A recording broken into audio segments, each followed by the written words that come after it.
경찰서와 교도소, 병원 등 사회 필수 시설에서도 집단 감염이 잇따라 기반 시설 공백 우려가 커지고 있습니다.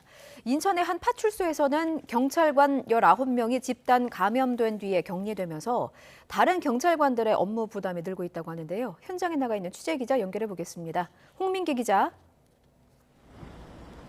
네, 인천의 한 파출소 앞에 나와 있습니다. 네, 지금 그곳 파출소에서 집단 감염이 나온 건데 지금 상황은 어떻습니까?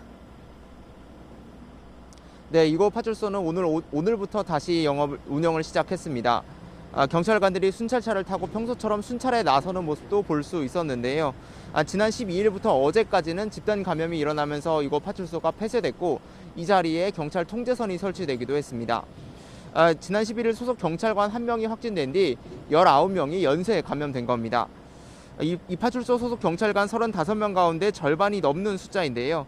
현재 파출소가 정상 운영되고 있긴 하지만 한 조가 24시간 근무하는 등 업무 부담이 적지 않은 상황입니다. 확진자가 나온 경찰서는 전국 250여 개 가운데 59곳에 달합니다. 경찰뿐만 아니라 군에서도 확진자가 잇따라 나오며 비상이 걸렸습니다. 공군 교육사령부 기본군사훈련단에서는 지난달 18일 첫 확진자가 나온 뒤 누적 확진자가 729명으로 늘었습니다. 이에 공군은 지난달 10일 입대한 훈련병 2,000여 명을 각 부대에 조기 배치하기로 했습니다.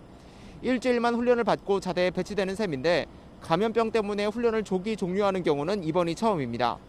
서울 동부구치소에서는 지난달 25일부터 재소자 등 400여 명이 확진돼 재판이 연기됐고 경기 안양교도소에선 오늘까지 모두 128명이 확진돼 재소자들이 모두 다른 기관으로 분산 수용됐습니다. 서울과 인천 등 수도권 대학병원 의료진 중에도 확진자가 속출하면서 응급실을 폐쇄하거나 수술 일정을 연기하는 사례가 잇따르고 있습니다. 이렇게 소방과 경찰, 병원 등 사회필수 인력들의 업무 공백이 생기는 것을 막기 위해 각 부처가 업무 연속성 계획을 정했는데요.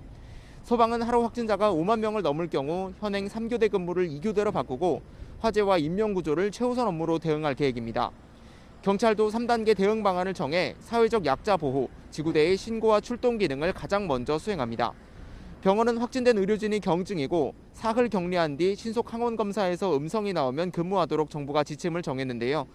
다만 환자가 폭증하면서 현장 의료진 사이에선 이런 지침이 무용지물이라는 목소리도 나오고 있습니다.